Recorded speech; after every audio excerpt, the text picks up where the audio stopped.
Coi chè xuống đấy. Đấy rồi đó. Cẩn thận nha.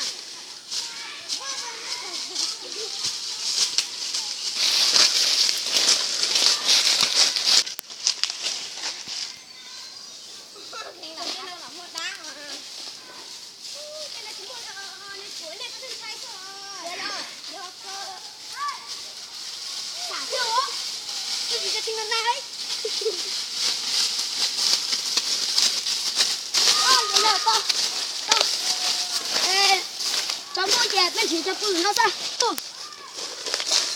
Thế là sau nó có giờ nó sẽ lòng hải cho mình của đi nữa. Nó biết nó cho bự nó ra.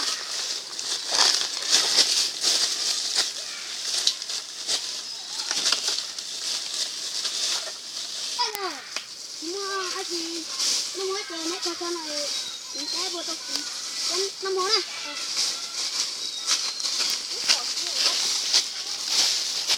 Mình tao luôn chạm chưa có lá bẹ những kiểu luôn thôi đã à. Bây giờ. Nhá thôi, nhá tao tôi à. Ô cái thằng chiêu.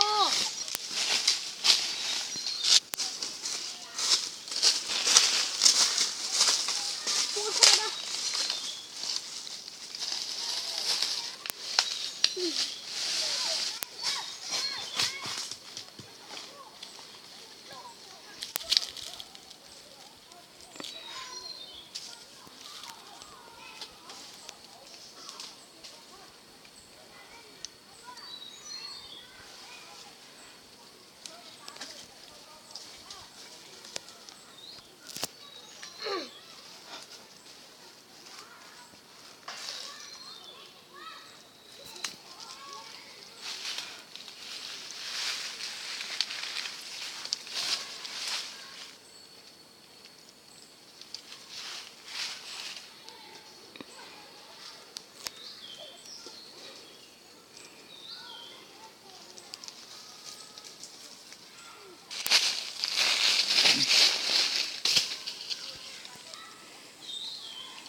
Thì nó cũng một chục gì đâu.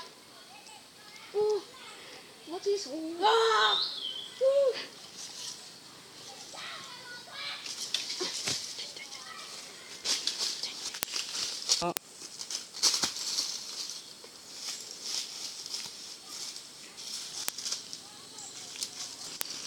Nhà mà lấy tiền cho của mua lấy chùa thôi.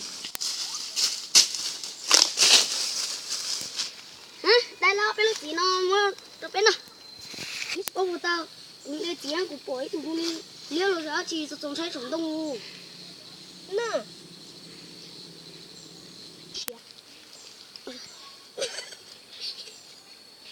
Tao mua trồng bên trồng trái đi. Tao kịp cái một chén đi nè.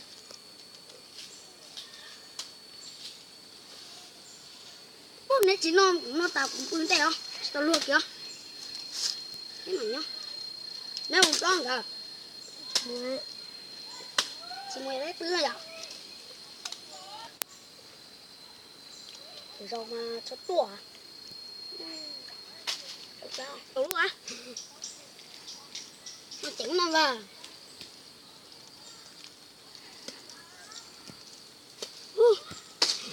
Dạ. Có cho chụp vừa hả?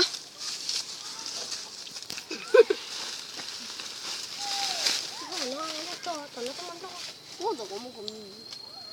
Có một con mì này.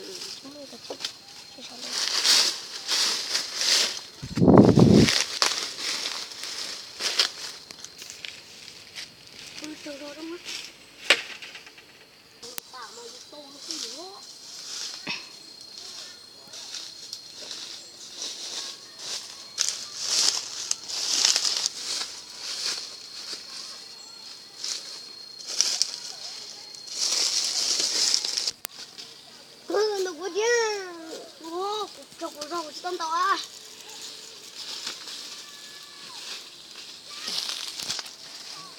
đâu á. Trong tàu tràn trong máu luôn. Gửi đừng đâu của.